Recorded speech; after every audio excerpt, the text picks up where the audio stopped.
Yurtimizda ta'lim tizimida amalga oshirilayotgan islohotlar natijasida ustozlar mehnatiga bo'lgan e'tibor tobora ortmoqda. Bu esa o'qituvchilarning kasbiy salohiyati va jamiyatdagi nufuzini mustahkamlashga xizmat qilmoqda.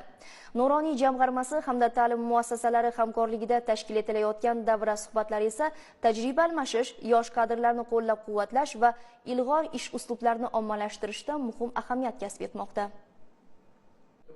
Toshkent shahar Nuroniy jamg'armasi hamda Toshkent shahar maktab va maktabgacha ta'lim boshqarmasi tomonidan tashkil etilgan uch avlod uchrashuvi Yunusobod tumanidagi 9-maktabda ham o'tkazildi. Tadbirda tumanning Nuroniylar kengashi a'zolari, mehnat faxriylari, pedagoglar va o'quvchi yoshlar ishtirok etdi. Tadbir davomida katta hayotiy tajribaga ega faxriy o'qituvchilar ibratli umr yo'li, ularning jamiyat taraqqiyotiga qo'shgan munosib hissasi alohida e'tirof etildi. Ayni paytda maktabda faoliyat yuritayotgan o'qituvchilar esa yosh avlodni ilm-fanga qiziqtirish, ularni vatanparvarlik va yuksak ma'naviyat ruhida tarbiyalash masalalari yuzasidan mazmunli fikr-mulohazalar bildirdi.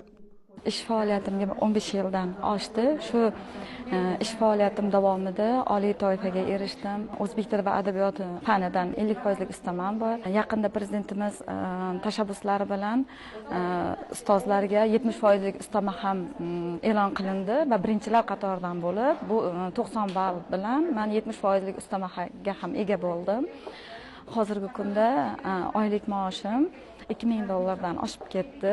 Bu bizga berilayotgan faqat moddiy rag'bat emas, bu ma'naviy rag'bat ham deymiz. Biz to'xtab qolmaymiz. Eng asosiysi, chunki biz kelajakni tarbiyalovchi insonlarmiz. Ular bilan hamnafas ravishda fikrlamasak, biz ularga nimadir o'rgatishdan to'xtagan bo'lamiz. Shuning uchun men har kuni ertalab kelayotganda albatta nimalarni o'rgatish kerak, ulardan bir qadam oldinda yurish uchun nimalar qilishim kerak deb savol beraman. Va kechga uyga qaytayotganda bugun men nimani uddaladim va ertangi kunga rejalarimni har kuni sarhisobini qilib boraman. Men 2024-yil Termiz davlat universiteti o'zbek filologiyasi fakultetini tamomladim va ish faoliyatimni mana Toshkent shahar Yunusobod tumani 9-maktabda boshladim.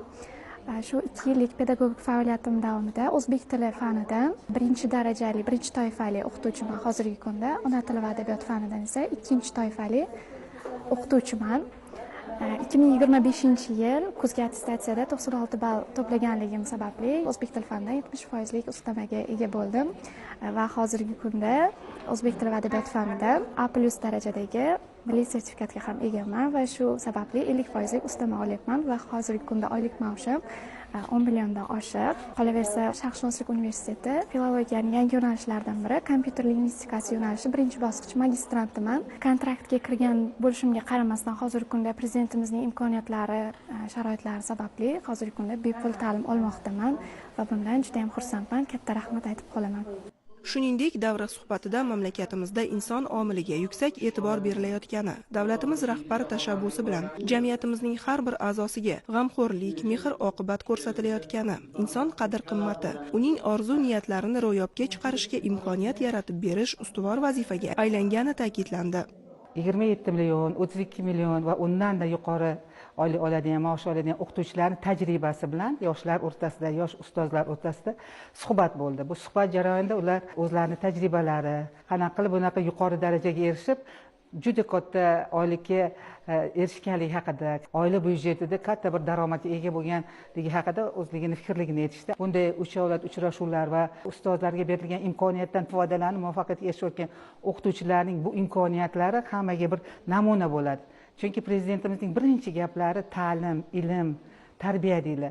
Ta'limni inson maktabdan oladi. Tarbiya esa ham oiladan, ham maktabdan, ham mahalladan olinadi. Bular hammasi jipslasa, albatta yangi O'zbekiston kelajagi bo'lgan yoshlarning kelajagi porloq bo'ladi. Chunki tarbiyali insonlar har bitta joyda O'zbekistonni obro'sini yuksaklarga ko'taradi.